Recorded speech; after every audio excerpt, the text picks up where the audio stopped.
The following production is part of the Play Some Video Games podcast network.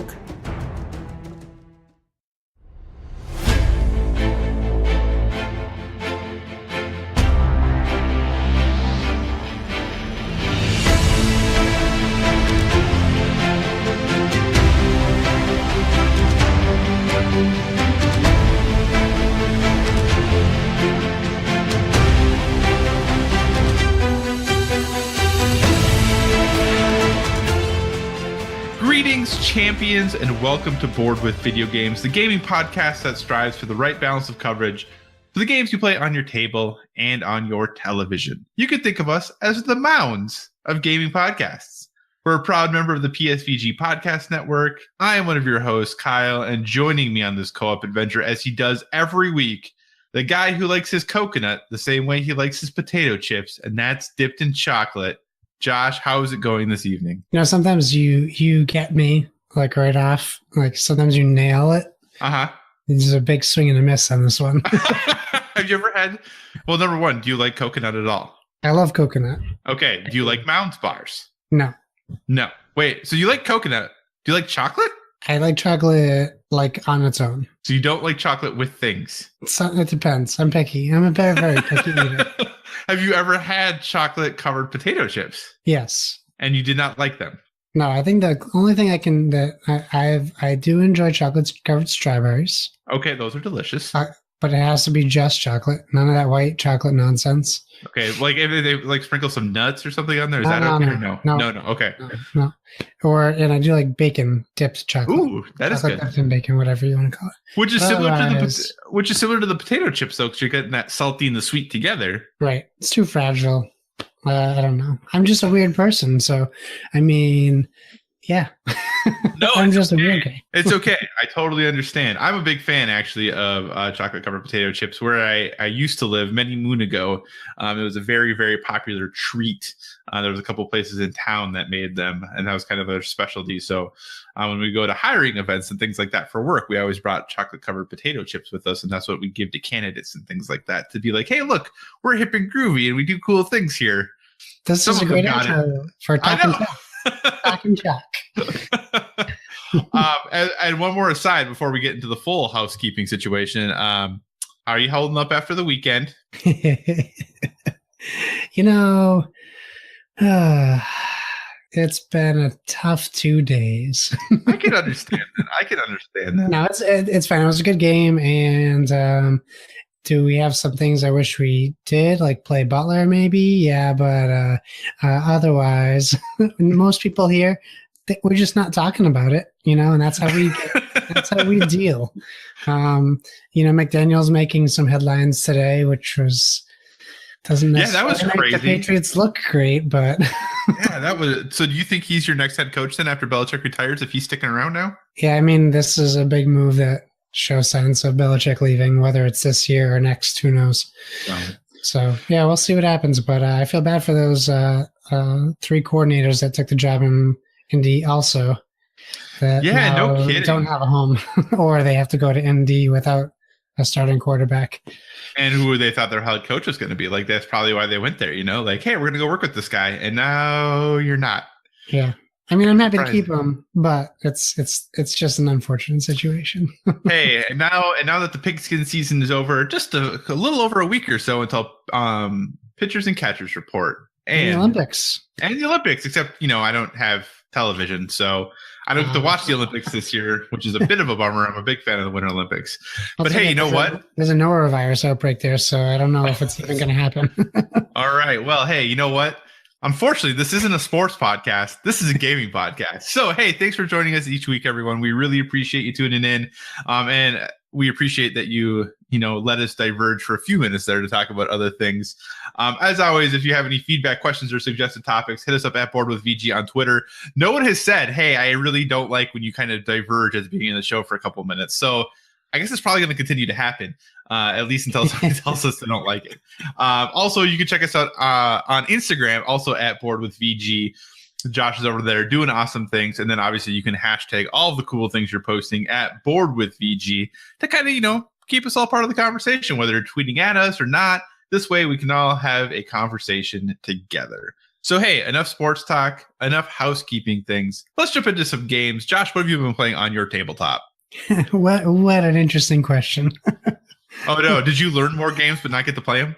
Well, Labyrinth showed up today.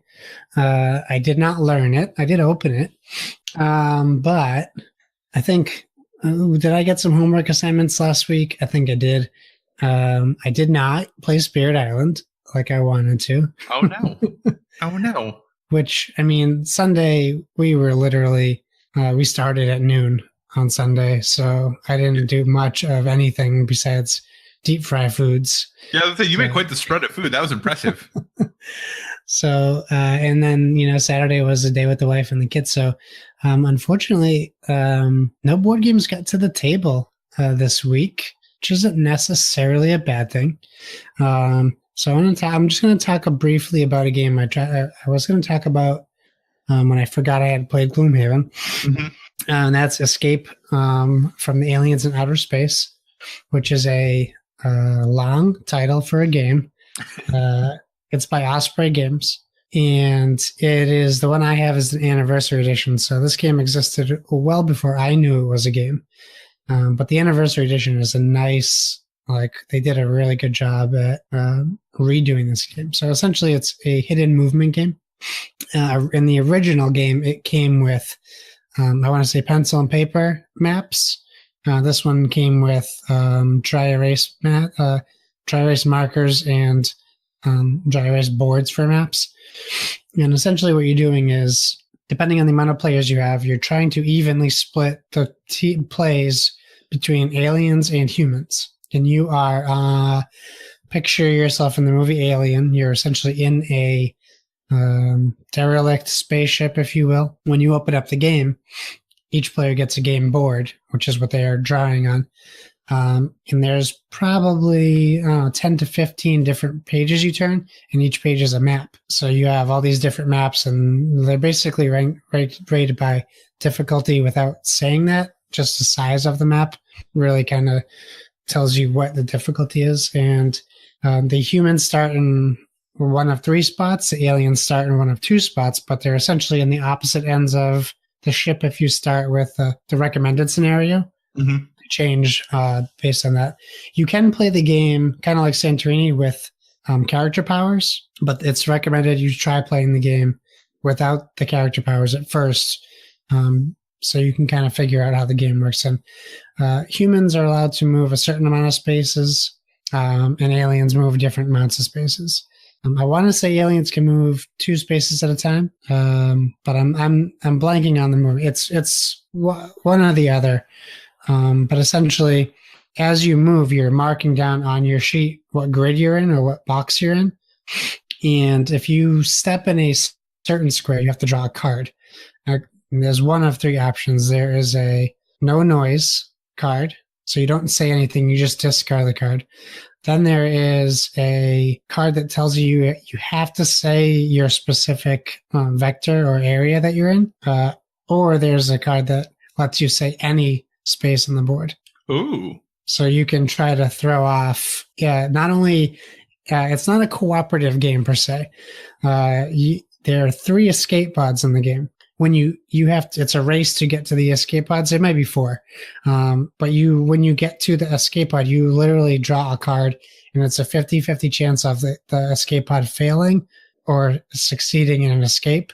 If it fails, you have to leave and go to try to get to the next escape pod before getting attacked and killed by the alien or aliens, depending on the situation. If you are killed by the alien, you then become an alien on your next turn, and you join in the hunt to take out all the humans. So if a human escapes, humans win. If all the escape pods bust or all the humans die, aliens win.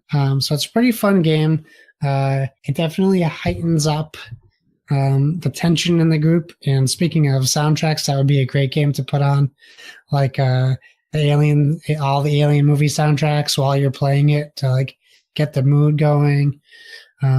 It's challenging, and I think it's unique because there aren't too many hidden movement games out that really capture that same feel. I think the only other one would be Last Friday, which is basically the slasher Jason game. But even in that, it's one bad guy versus all the camp counselors. Right. And in Fury of Dracula is just Dracula and the Hunters of Dracula. But at least they can attack Dracula in that game. Kind of like A Hunt for the Ring, which is a game I want to get, where someone plays Frodo and everyone else plays the Ring Raids, trying to find him in a hidden movement game. Same idea. So I think you can find Escape from the Aliens in Outer Space pretty easily. If I remember correctly, I've seen it a lot. I heard about it because Jorge Garcia, who played Hurley on Lost, was a guest on Dice Tower, and that was one of his favorite games he talked about. And it was so I had never heard of it. So I got out off that recommendation, and from the few times we played it, we've really enjoyed it. So I would say check it out if it sounds interesting to you. I think it's like $30. I don't think it's too much. So in the grand scheme of hidden movement games, is this a good first hidden movement game? Is this you should maybe have some experience in the genre? Where does it sit in that group of games? Because I know you said it's a little bit different, but how does it fit in that group? So it was our first hidden movement game. So I would say it's a good first one because Fury of Dracula is crazy difficult. Yes, it is. And you really need to be able to sit down and prepare for a 2-hour, 3-hour game if it's not going well. Right. I would say Fury of Dracula, very difficult. Escape from Aliens in Outer Space, good entry level. I haven't played Last Friday yet. I really want to though. We missed out on playing it at PAX because there was a girl who didn't seem too enthusiastic about teaching it, so we kept moving on. Oh man, I enjoy Letters from Whitechapel, and then what is the one? So that's a solid one, and then the one from Plaid Hat, Spec Ops. Yes, I wanted to say Spec Ops, but I'm like, it's not Spec Ops. That's a different thing that I really like. Oh yeah, Spec Ops is apparently supposed to be very good as well. I haven't played it yet, but I really enjoy hidden movement games. I just haven't really played that many of them, surprisingly. Yeah. So and it's stressful. A lot of people don't necessarily want to sit down for a intense game session. A lot of times people just want something light and easy. Right. Absolutely. Which I get. Yeah, for sure. So this week I was going to talk about a game, but now I think now that I think about it, I think I've talked about it pretty in depth on this podcast. So I'm going to switch on the fly here. I'm going to pull an audible, and hopefully this goes okay because I didn't prep or think about talking about this game at all. But I want to talk for a minute about Alhambra. So Alhambra is one of those games that was when I first got into playing, the hobby board games, it was one of the first games that I learned and one of the first games I played. And it's one of the games that I still play today. And there's not a ton of those, to be honest. There's not many games from those first couple of years of playing, the hobby style board game that I still play. And Alhambra is definitely one of them. And it fits. I think the reason is it fits the general idea of games I tend to like. It's very, very simple to learn, very challenging to master. It's from Queen Games, and basically what you are doing is you are building your Alhambra. So on your turn, you have money, and then you can use that money to purchase little different buildings to add to your Alhambra. You start with the centerpiece that is open on all sides, and then you can build different colored buildings that are available for purchase. And there are some guidelines and rules about how you can attach them to that Alhambra and all that good stuff, which I'm not going to go into. But on your turn, you can pick to either take some money or you can purchase an Alhambra. Now, if you pay the exact amount, you get to go again. So then you can buy money or take money if you want to. But it's just all about, okay, how do you balance buying the buildings that you need to expand your what you're building? But you have to keep in mind the color rules to a degree, because the buildings are different colored buildings are worth different amount of points. So you have to kind of try to keep in mind, okay, what is everybody else playing? Are there certain colors that they're trying to go for? Do I try to fight to have the most of that color, the second most of that color? Do I just concentrate in 2 colors? Do I try to spread myself out among all 5 or 6 of them that there are? How am I going to do that? But then also how I'm going to construct this thing to ensure I can continue to expand it, because there are walls on some of them and only walls can butt up to other walls. And there's all these rules that you have to try to keep in mind while building it. And I think because even though the rules are always the same and what you can do are always the same, how those tiles come out and the values of those tiles and how much you can buy them for change drastically every single game. So the game always feels really different. Whereas there are some, Euro style games that like X action always costs X amount. That's not true in this game at all. Like the really good pieces, which might be worth a lot at the end, they might be in a color that you just happen to have a lot of money in. So it's not that difficult for you to buy them this time. So it's an interesting game, and I definitely recommend it. There's a ton of expansions for it. It's one of those games that there's a definitely things you can add to it. And depending on the version you have, like the board looks different and how you keep track of score looks different. Like there's a lot of different versions of it in there. We have the big box of it. So it came with a few of the expansions. We don't really ever use them. We've tried them a few times, but honestly, I just tend to prefer base Alhambra. That's where I really tend to feel at home at. But yeah, overall, really solid game. I believe it won the Spiel des Jahres. So I think, for as much as that means to people, some of those are great, some of those not so much. But I really recommend it. It's one of those games that I think is a good fit to a collection because, like I said, it's pretty easy to teach. If people... Though it has some complex thought processes to it, if people are just getting into hobby board games, it's still something you can teach them, and it's very easy to kind of pick up and understand because you either are picking up money or buying a tile on your turn. That's it. Like those are the things that you are doing. And yeah, there's some other little rules about like moving things around and switching things and putting things in storage. But for the most part, it's, hey, you buy some tiles or you pick up some cash. That's what you do on your turn. So I definitely recommend it. It's one of those games that we still play really regularly. Alhambra is something that gets a lot of play still, and I definitely recommend you check it out if you have not. Have you played Alhambra? You have Alhambra, don't you? I do have Alhambra, and I did pick up Alhambra, the dice game, which I haven't played yet. Oh, because I knew that existed, but I don't know anything about it even. I got like $5 on that miniature market Black Friday sale. Gotcha. So I couldn't turn it down for that price. Because even if you play it in a year, heck, it was $5. Yeah, I think it's like 30 regular or something like that. So it was a good deal. That is absolutely a good deal. And sorry if I seem distracted. I was trying to figure out. I had pre-ordered Stuffed Fables, and I was like, "Why is that not here yet?" Apparently, it's been in Kansas for like 3 days. It's supposed to be here by Friday. Yeah, you should have had that already. I know. Well, I love cool stuff. Their prices are phenomenal. Their shipping isn't quite as quick as like Amazon. So it's supposed to be here by Friday, but that and Clank are coming together. So nice. I'm pretty excited about that. So I was like, oh man, when is that coming? Because got it in my head. And then of course I couldn't stop thinking about it. So make sure you download that Renegade app. I am definitely going to. That is going to be one of the things I'm going to do as well for that. Because it basically lets you play solo, right?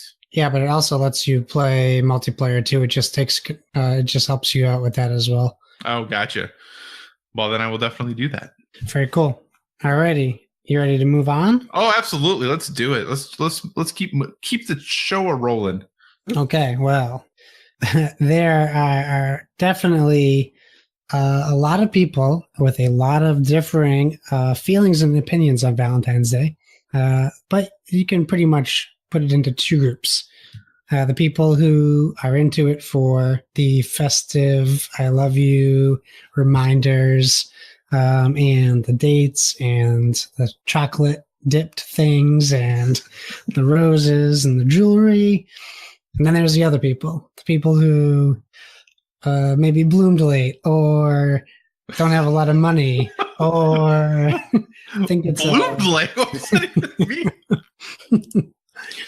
People who think it's a scam to buy into this greeting card holiday that was made up by whoever's making money. I don't think a specific person's making money on Valentine's Day, do you? I think some specific companies probably. I don't know if there's a specific person who's like sitting back and Scrooge McDucking it, but I think there are definitely some companies who are. So no matter what you think of Valentine's Day, the holiday itself is based around love, and we love games. It's not a stretch, right? No, not at all. I love games. Me too. So today we're going to highlight some of the games we love and why we love them. These might be well known. We may have even talked about them before. They might be top 10 games. They might be a game you never heard of. I know Kyle sometimes pulls out these quirky niche, at least game titles. So who knows what board games you have up your sleeve. And we're just going to kind of tell you why we love them. So Kyle, tell us a game that you love and why do you love it? So really quick before I do that, I have to ask the question, are you a fan of Valentine's Day? Oh, what a good question. Yes, I think so. Okay. Is it weird? Yeah, it's a weird pause because I know my wife can hear me in the bedroom. So I feel like I have to say, no, I do enjoy it. It's just, I think every year one of the two of us is working. Oh, gotcha. It's not something that we ever really get to celebrate together on the same day. On the rare occasions, though, we do. We'll go out and have dinner and treat each other. Well, that's very, very nice. How about you? Well, before we get to me, do you ever play games or anything like that on Valentine's? I don't think we have. I don't think we have. Usually it's like a movie. Like Gotcha. Either go to one or stay in and watch one. Gotcha. Movies are good. Movies are definitely good. I mean, would, that new Cloverfield movie be a good pick for Valentine's Day? Mm-mm. No? Okay. It's a great movie. I really enjoyed it, but it's not a romantic movie by any stretch. I didn't assume so. There's a relationship in it, but I mean, it's not. It doesn't scream Valentine's Day. Gotcha. I'm actually not a huge Valentine's Day person, and my wife actually does not like Valentine's Day at all. She's very anti-Valentine's Day, mostly because, to get a little on the inside baseball side, my wife was a grad student at NIU when the NIU shooting happened, which happened on Valentine's Day. Yeah. So that makes sense. Yeah. So she really is not a fan of that holiday. She was on campus and around when that stuff happened. So she's not a fan as a result of that day. This actually will be the 10th anniversary of that incident this year. Wow. So yeah, she's not a fan. And not that I'm like, oh, I'm really happy she's not a fan because of this situation. It's just something we don't even talk about. So I actually kind of forget about the holiday every year because it's nothing that's ever on our radar. But that doesn't mean that there aren't board games that I love that I want to share with all of you today a little bit. So one of the games I want to talk about today is actually a game that gets a lot of flack. And that's one of the reasons I want to talk about it, is because this is a game that not a lot of people like. A lot of people will even say it's not a good game. I will grant them that there are aspects of it that don't make sense for sure. But that game is the DC deck building game. Oh. Now, this game, as far as deck builders go, the biggest problem most people don't really like it. One of the reasons I enjoy this game is that there are variable player powers. So you play as a superhero, and that, depending what superhero you are playing as, you have different abilities. And for me, I'm a sucker for variable player powers. I think they're great. I really like when they're in games. It's very, very simplistic as a deck builder. There are some really solid strategies that, if you know them, are, I don't want to say game breaking, but you can really do really well a lot of the time if you just play by certain strategies. And they has this really weird thing of that you have to, basically how you win the game is having the most points, but how you end the game is there's a stack of villain cards. And once all of the villains are defeated, the game is over. You add up your points, most points win. The weird thing is, though, is that once you defeat a villain, it becomes part of your deck. And that's just kind of weird because now, like, I'm playing as Superman and I'm using, like, Dr. Bizarro and, like, all these characters that you're like, well, I just defeated you. Why am I now using you to, like, recruit Wonder Woman? Like, that doesn't make any sense. Like, how is this happening this way? So there definitely are some theme things with it, but it's one of those games that it's one of the few hobbyish board games that, like, my in-laws enjoy playing. So, like, when we go visit there, like, it's a easy enough, simple enough deck builder that they enjoy playing it. My father-in-law especially likes talking crap about Aquaman and how crappy Aquaman is, who I actually think Aquaman is a decent character in the game. But so it's just a lot of fun for me. That's the reason I love it, is just because of the memories that we have with it. It's a game that can be used to be played with my in-laws and all of that stuff. So that's the reason I love the DC deck building game. Josh, what is a game that you love? Well, it's really funny that was your first pick, because my first pick is Legendary. And more specifically, Marvel Legendary. So if you're listening to this and you recently tried Legendary DXP on the phones or apps, don't stop listening because it's not the same experience. I mean, I first loved that app. I really did, because of the uniqueness of the original characters, but I didn't realize there was a paywall behind advancing any further than the basically tutorial. So enough, I'll talk about that. So Legendary or Marvel Legendary, I mean, you can go either way, but It's a game by Upper Deck, and they kind of came out of nowhere with this game. Upper Deck hadn't been doing anything in the board game industry since they did the Overpower card game, which was many moons ago. And actually, it wasn't Overpower, it was Versus Systems, which they actually have brought back. So the idea of this game isn't too far from the DC deck building, but the mechanics are totally different. So you have a board, and on this board you have HQ, which is where you recruit heroes. What I like about Legendary is there's so many expansions that you can just buy the expansions for the characters because they had so many Marvel superheroes into it. The problem being is some of those heroes come in with powers that aren't necessarily available in the base game, so you kind of need full expansion to play as them. Like the Fantastic Four use powers together, but if you have a deck, you pick 6 heroes.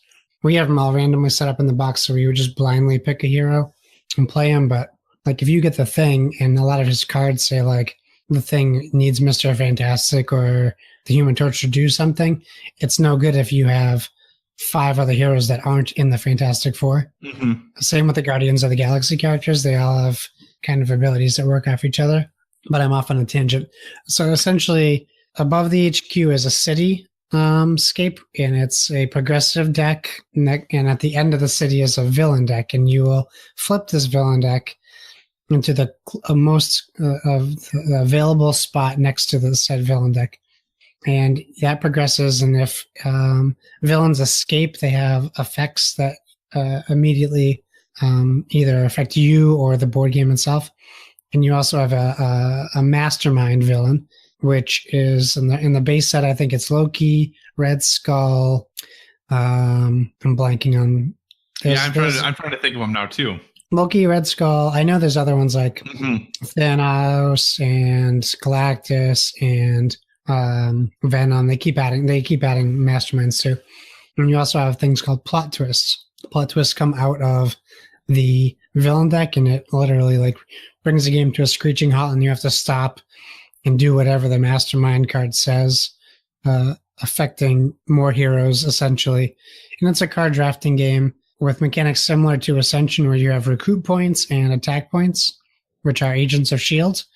And those are the guys you use to either recruit heroes from the HQ or attack villains in the city. I love it because it takes a game that I'm going to talk about shortly, and it kind of adds new elements to it, and it brings in this huge universe with so much potential. And I just love the theme, and superheroes has always been a big theme for me since I was a kid, and it continues to be important in my life. So it's just fun to play as like Wolverine and Rogue and Phoenix and all these characters, and see all the the different art and the different powers, and you're playing competitively and cooperatively. It's kind of weird. So at the end of the game, if you win, you all win. But if you want to, as they say in the rules, as you defeat villains, you take their card and you can add up their victory points to decide who's the overall winner of the winners. But I'll tell you what, some of those villains are so hard. We must have played Galactus 5 times and never beat him, because sometimes they're just like overpowered. Galactus should be. True. It's very true. What do you think of the setup and cleanup of Legendary? It takes forever. It takes forever, which is why it doesn't get to the table much anymore. Because it literally takes 20 minutes setup and 15 minutes put away. It's insane. Yeah, we kept buying and buying and buying like all these expansions for it, and then one day we went to play it, and I opened it up, and I like looked at this box just full of cards, and I was like, I don't want to do this. Like, I just don't want to. Yeah, if you saw the inside of the box that I have, it's ridiculous. I had to keep some of the expansions out because they wouldn't fit in anymore. Yep, absolutely. No, Legendary is great. Have you played any? Like, have you done like Legendary Encounters Aliens, or have you done any of the other Legendary ones? I played Aliens. I haven't played Predator. I am so close to buying Firefly every time it's on sale, just because of how much I love Firefly. But I haven't bid on it. But I really enjoyed Alien. I like it's a little bit it's more thematic, and it definitely has different gameplay mechanisms, which I think improve the game. Right. So I will say this. So I did buy Legendary Villains, I have that too. and I don't like it at all. Okay. I thought it was a great idea, and then it just every time I bought expansions, it's like this can be played with legendary or legendary villains, and I think I don't like the option to do that. Okay. I don't know. They just put a villains expansion out that's just for villains, and then they're like, "Oh, buy this deck. It lets you put the alien cards in with Marvel Legendary." Yeah, it's super weird. I don't want Cyclops fighting the Queen like in the Hive. Like, I don't need that. So, I mean, it's cool if people want to do that, but no, I just didn't love the gameplay of villains. But well, okay. So this is my nerd cred might go away here pretty bad. Alien owned by Fox? Yeah, 20th Century Fox, yeah. So now, theoretically, Cyclops Cyclops could have before, I guess. That would have been okay. But now Wolverine, no, not that one would work. But now any other Marvel property that isn't the X-Men could potentially fight Alien. Okay, cool. Yeah. Potentially in the future. Anyway. I mean, it's happened to comics, though. Like, that's you true. see stuff like sure. With Batman versus Predator, Batman versus Alien. Awesome. All right, so another game that I love, and I will go through this one pretty quickly.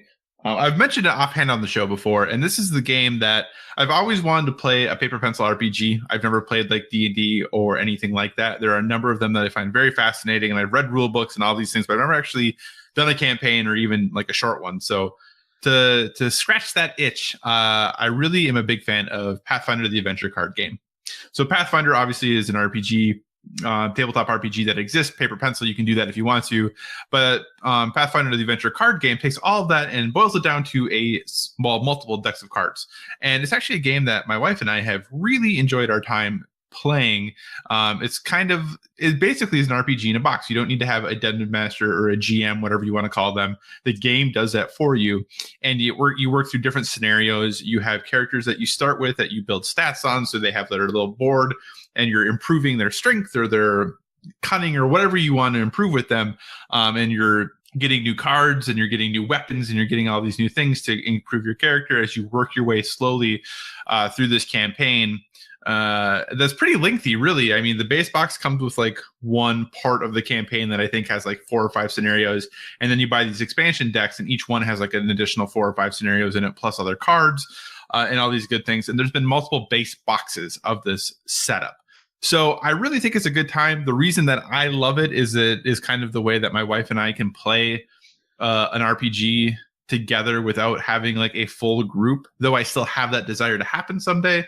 This is like a good holdover for me, and really, in some ways, satiates the appetite for the RPG, but also makes me really want to play like the full RPG experience at some point as well.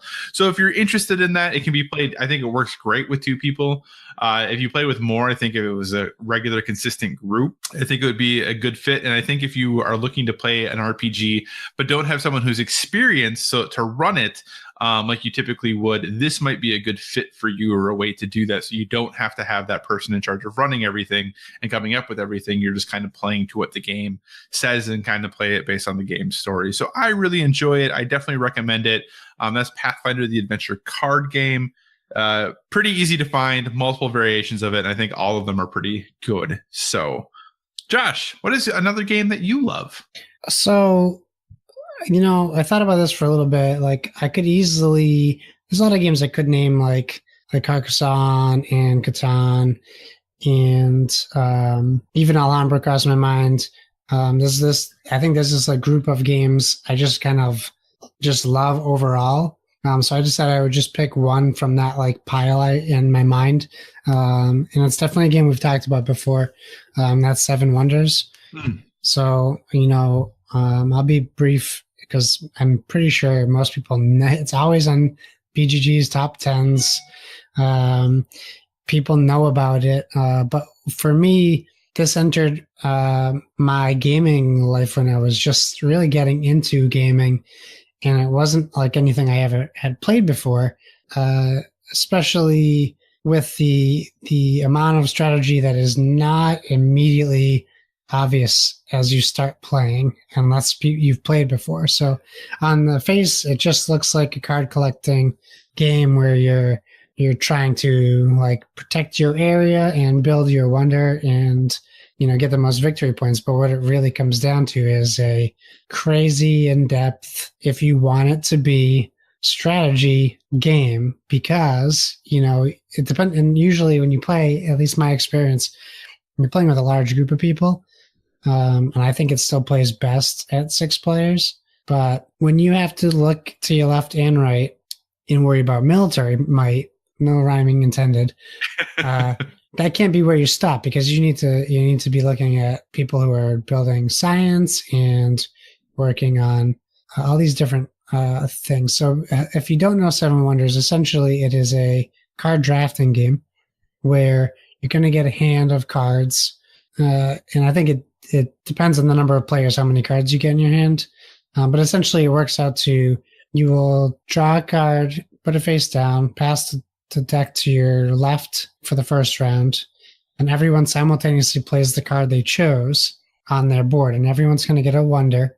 Each wonder has different resources or abilities or victory points on it, depending on what you're doing. And your goal is to build your goal isn't even really to build your wonder. It's kind of the theme of the game, but you don't have to do that. But most wonders will give you about 10 victory points if you complete them. But sometimes you'll get additional resources as you're building them. And as you build, most cards at the beginning will be free. But as you continue playing, you'll have to pay gold for cards or resources for cards. But you can also build cards if you have a previous card mentioned. So if you want to build, like, for example, a Pantheon, which gets you like 7 victory points, if you already had built an altar, you can build the Pantheon for free. So depending on what you're doing, and sometimes in some cases you can even build a military card for free based on a different style card played before it. And you also get points for advancing science in your culture. It's basically like Civilization Light, if you've ever played like Civilization, either the board game or the PC game. And I think it's one of those games you can have fun while playing it. You can chat and you can kind of taunt and heckle people if you want, but you can kind of like, everyone's going at the same time. So it's a game where, you know, no one should really feel rushed. I can see analysis paralysis happening a bit in the game, but I don't think we've ever pressured anyone in the game when we've played to do it. So I'm just a big fan of it. I love that game to death. And Seven Wonders Duel fits right into that same category for me. Awesome. So I want to keep talking about board games that we love, but you know what? We just don't have time. So we'll have to come back to some of these other board games that we love. So let's take a quick turn here and talk about some video games, so we can talk about some video games we love as well. So Josh, have you been playing anything on your television? And if so, what have you been playing? I think I talked about Celeste last week. Did I talk about Metal Gear last week? Metal Gear Solid 5, or which one are we talking about? Yeah. I don't think so. Okay, so I jumped into Metal Gear Solid 5 on a whim because I'm like... Was it because Kevin was playing it? I think it was a little bit. And they talked about it on the OT a little bit, Coach's podcast.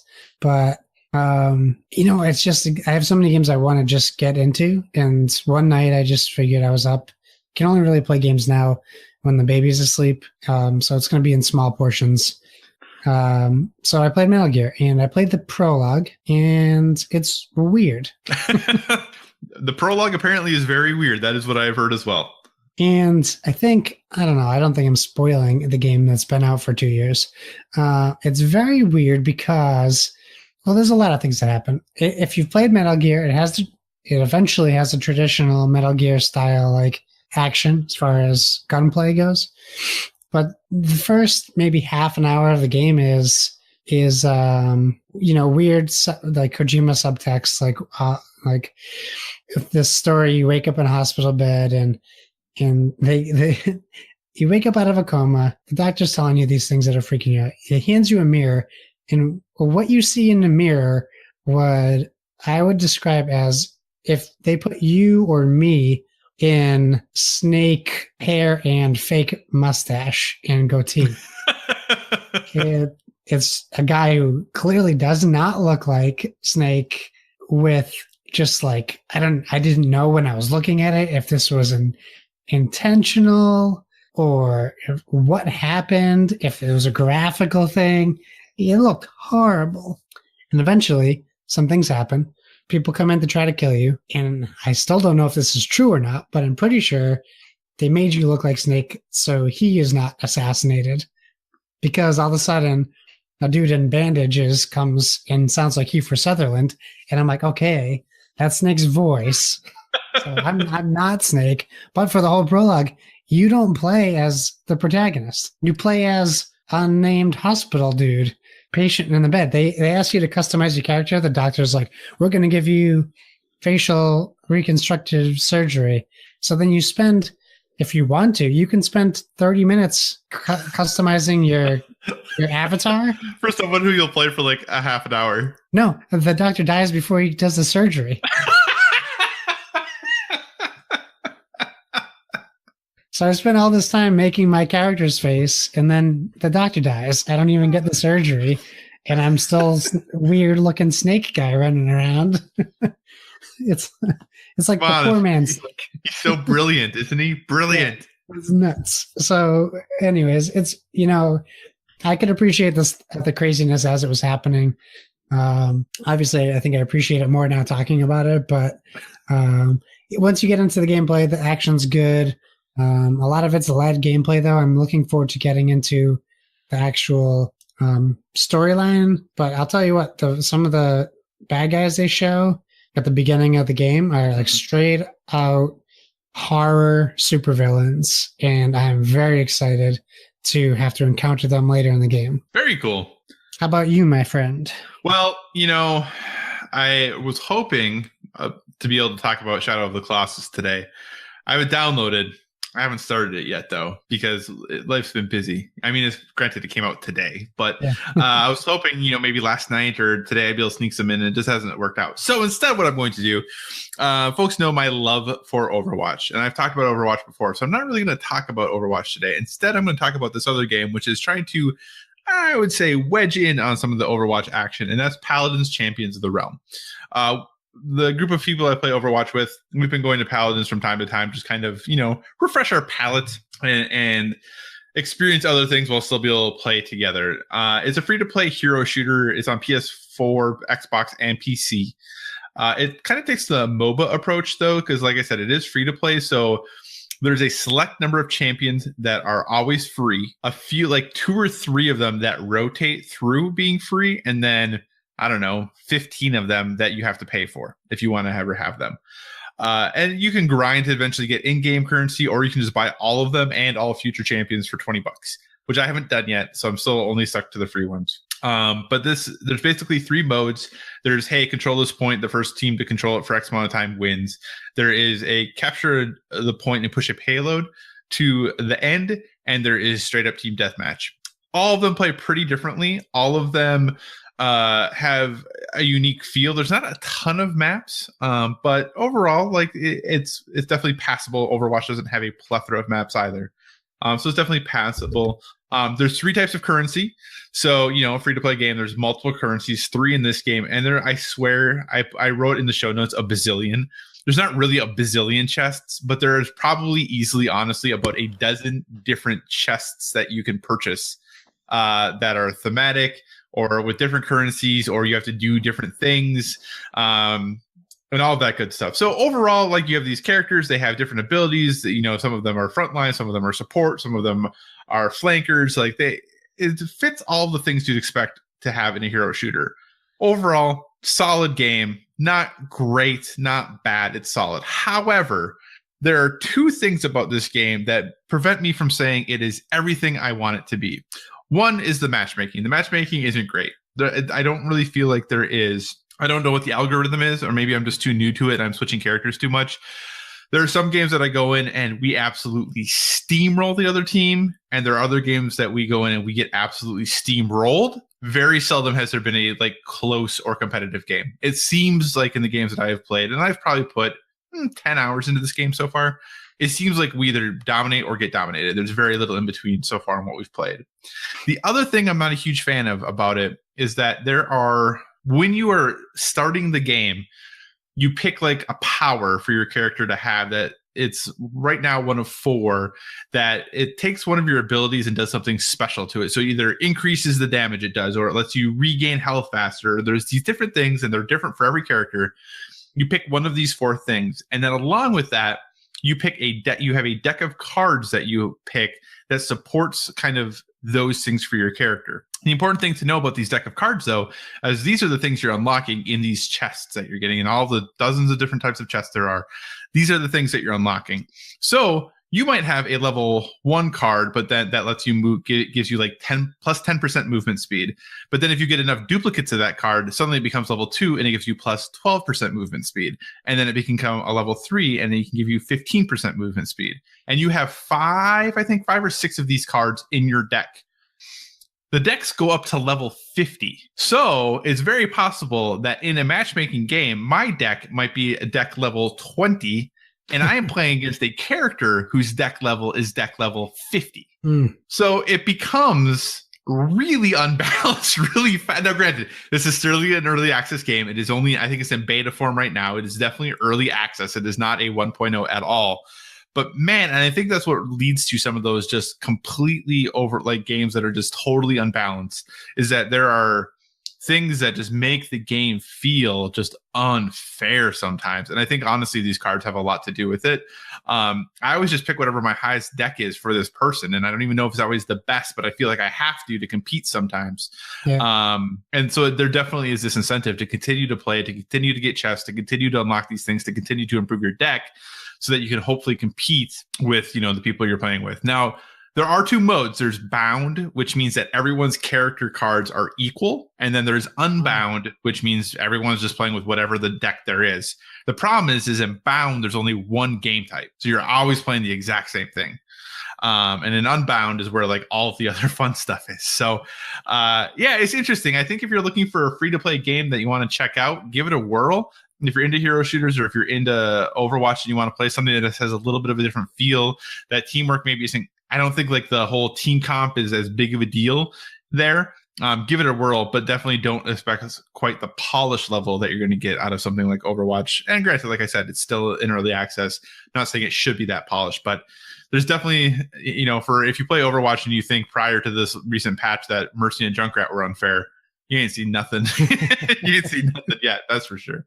So would you say a game like Paladins, which is a little heavy on the loot crates, is free, maybe is a little bit better than just some unnamed game that you might have to spend, $80 to $100 on just to get the season pass, and then still has loot crates in it? You think Paladins might be a more approachable financial gaming market? Are you trying to pick a specific game here? Like, oh, okay. Yes.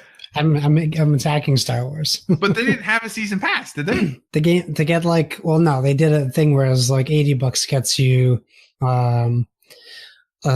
3 cards and right. else. Yeah, but they didn't, because I was like, I didn't think they had a season pass. I thought they the first one. Right, the first one did. Yeah, because I know the second one's like, we're not having a season pass because we want to keep everyone together. Oh, but hey, we need to make more money, so now here's all these loot crates. So which are coming back. Yeah. Which are coming back. Awesome. Well, hey, we don't have a ton of time left, but I do want to make sure that we talk about some of the video games that we love. So, Josh, what is a video game that you love, and why do you love it? I think there's 2 glaring ones. If anyone's ever listened to me talk ever about video games on PSVG, so the game I love the most is still Horizon Zero Dawn. Yeah. Okay, so I got one of them. I think I know them both, but I don't know for sure if I'm right. We'll see what happens. Okay.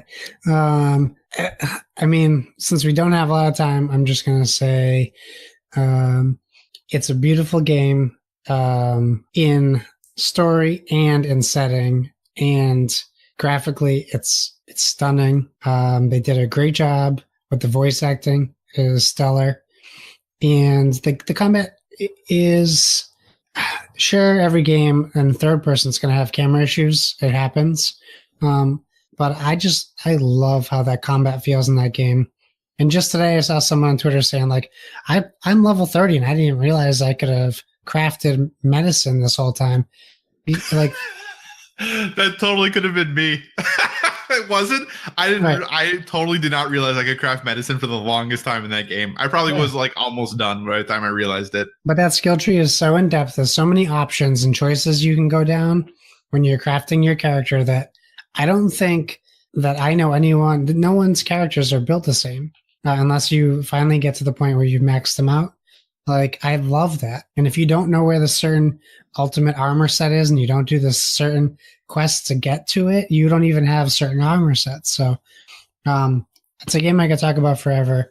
In my mind, it's a masterpiece. I know that some people don't agree with me, but it's okay because I love the game and it's my love.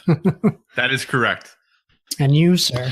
Yeah, so I love that game too, but it's not the game I'm going to talk about. I'm going to talk about a couple probably more niche games that I wanted to highlight. One of them being an excellent game that, you know, when I was a younger gamer and people would talk about quote unquote indie games, I was always one of those people who's like, whatever, I'm going to play Call of Duty. It's fine. I don't need anything else. It's not a big deal. Then back in 2011, this little gem from Supergiant Games was released, and that game is Bastion. I adore that game. I have played through that game. I can't even count the times. The music is great. The world is beautiful. The characters are interesting. The voiceover and the narration is spectacular.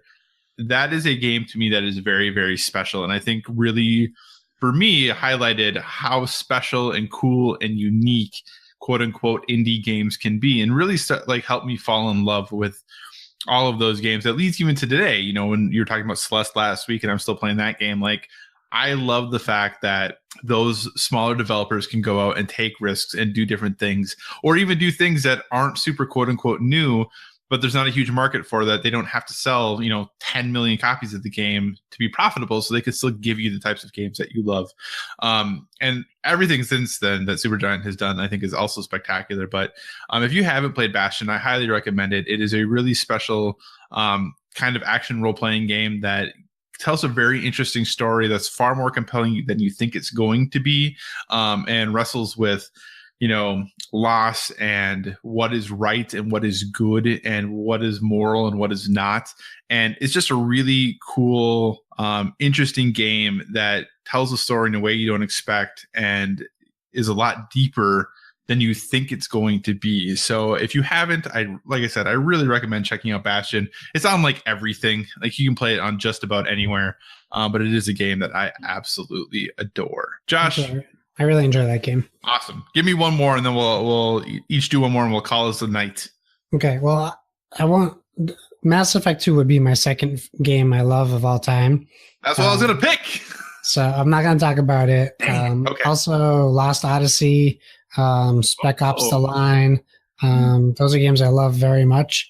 But what I want to talk about, a game that I love, that isn't so, it's still a big title, but it's something that I don't talk about too often, is Star Wars Knights of the Old Republic. Because for me, it was my first game that really got me into the action RPG aspect of games. It might be the first game. Final Fantasy, I think, is just JRPG all the way. But I think BioWare's first, I think it's their first game in that console generation. I don't think it's their first game ever. But that Star Wars Knights of the Old Republic was a game that took people who were just interested in the Star Wars title, and probably that's how they sold the game. And they threw this crazy story at you, which is so good and so shocking. and they added this combat system that I had never seen before. And I could be wrong. It probably was on PC. There's probably PC gamers who are familiar with gameplay like that, but I had never seen anything like that on a console. And to be able to craft a Jedi or a bounty hunter and really be able to take the specific skills that you think are important to your character and build that person up was crazy new and unique for me. And it really kind of led the way for Mass Effects and games like that that are in that genre, and Lost Odyssey. Those are games that are very similar in gameplay or character crafting. So I really loved that game. And the sequel was fantastic as well. I don't know if it holds up, and I'm scared to try it on the back compat. But if it's a game you've never played, I mean, try it. I wouldn't say go buy it because I don't know. I mean, it is an Xbox One game, so those games don't necessarily hold up super well. Well, OG Xbox, not OG. Xbox. Sorry, not Xbox One. Sorry, OG. Just plain old Xbox, Monster Box. So that would be one of the games I truly love, like top 10 games of all time love. And how about yourself, sir? So this other game, I was hemming and hawing about what to cover here, and I'm actually going to cover a game I don't think I've ever talked about on PSVG stuff. I was going to talk about Spec Ops, but we've talked about that before. I was going to talk about Bayonetta, but everybody knows how much I love that. So I'm going to go into the way back machine and talk about that. For a time in my life, there was probably a solid year and a half that I wasn't playing Call of Duty. I wasn't playing Halo. I wasn't playing anything like that. The game that I was playing with my friends online was Phantasy Star Universe. Oh, wow. Hundreds and hundreds of hours of Phantasy Star Universe. Now, looking back, it wasn't a great game. And I even think if you went and read the reviews for it, they're not going to be very promising. And they're not going to be very glowing. But that was a game that was really the first time I played a lot of online games with my friends. And that every night we would sit down and we would go and we would do the exact same runs that we have been doing for the last year in that game on our 360s. And that was a game that, like I said, it was from Sega. I think it was actually made by Sonic Team over there. Like it does not have the same love and affection that like Phantasy Star Online has, that people just adore Phantasy Star Online, and I've always wanted a Western release for that. But Phantasy Star Universe, a game that I love because it really was my first foray into that. Obviously, it's not an MMO necessarily, but like having those multiple people running around a base and seeing people that you're not engaging with or not in the game with. You can do matchmaking to have them come in with you. Like this was really my first experience with any game like that. And I loved it. The funny thing is I haven't really played a game like that since then. I definitely have some desire to, but again, knowing the time commitment that's there is not something I've ever really fallen back into. But there was a time in my life that Phantasy Star Universe was all I was playing all of the time. And I really just adore and still love that game. It's got a very, very soft spot in my heart. So even if it wasn't great, it was a game that I absolutely loved. Did you ever play Phantasy Star Universe? I don't know if it was Universe. Whatever was on the Dreamcast, I tried. Okay.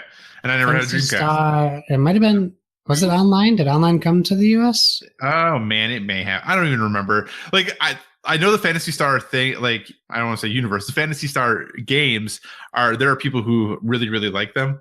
Yeah. I don't know anything about them other than playing Phantasy Star Universe. Like, I know or maybe with Phantasy Star 2 people. I don't know. I'm not even going to start commenting because I know I'm going to be way wrong as to what it was supposed to be. I know there was a Dreamcast one. I tried one of them on the Dreamcast, but I didn't have anyone to play with, so it didn't really grab me. Yeah. So overall, solid game. Like I said, it is a game that I have a very soft spot for. I'm sure, and I haven't looked, but I'm sure if you went back and read reviews, I feel like you probably didn't review very well. But I really enjoyed that. I think it was on Master System, right? The original ones, like Phantasy Star 2. I think so, yeah. I believe played those as well. So awesome. Well, hey, those were some of the games that we loved, and we probably definitely have more that we could have listed. But we want to hear some of the games that you love and why you love them. So hit us up at Board with VG on Twitter. Use that hashtag Board with VG. Talk to us about the games that you love and why you love them. With Valentine's Day coming up, let's get a little sentimental and let's talk about those things that we love. Should we? What do you say, Josh? Should we call it a night? Yeah, I think that's a good idea. Awesome. You got a snowstorm coming in. So thanks for joining us, everyone. As always, remember, you can find us on social media at Board with VG. That is on Twitter and Instagram. And make sure you're using that hashtag Board with VG for your posts. I mean, we had a pretty good 2 weeks of people active using that hashtag, so let's keep it going. I'm slowly working on getting PSVG Kevin to play some board games with me at some point. We'll see how that pans out. And I'm working on, I don't know if you saw me engaging Renegade today on Instagram, my personal account, but I'm working on something, hopefully that will benefit us in the long run. So you guys can find me, if you want to see my Instagram, it's dad, gamer, it's COMMA. You can also find me at Josh Bones on Twitter. And if you really want to find me on consoles, why don't you hit up our Twitter and do a hashtag board with VG? Where can we find Josh? And I'll give you my gamer tag and my PSN name. That's pretty much all I have. What about you, good sir? As always, you can find me everywhere. Social media, gaming consoles, Board Game Geek, all that stuff at Psychocross, CYCOCROSS. As a reminder, my plan still tentatively. Game Informer in Minneapolis is holding their 300th issue celebration Saturday, March 3rd at Fulton Brewery. The funny thing is, I think I have talked about this more than they have on their podcast. I actually wrote into them last week. I was like, dudes, what is happening with this thing? Because there's an advertisement for it, but it doesn't say anything. And they said supposedly this week they will tell us more. So hopefully you'll know more about it. But like I said, Saturday, March 3rd at Fulton Brewery in Minneapolis. If nothing else, Fulton Brewery makes great beer. So, hey, go have some great brews. We'll hang out. It'll be great. We'll have some fun. We'll talk about games. It'll be awesome. If you have suggestions for future topics, be sure to reach out to us on social media. We have a lot of things that we've been talking about in behind the scenes in the work. So if there's things that you'd like to see, reach out to us. We have some ideas that we're spitballing, but we'd love to have your feedback as well. So hit us up at Board with VG, send us a direct message, or come to the PSVG Discord and chat with us there. Yes. If you go to PSVG's website, or not website, but or the website, but also their Twitter is just a pin tweet, and you can hang out and come talk to us.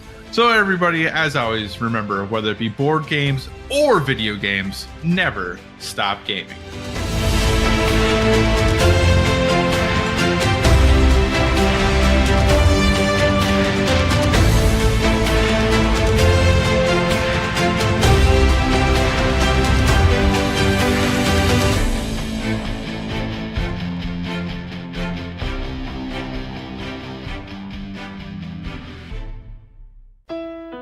This has been a production of the Play Some Video Games Podcast Network.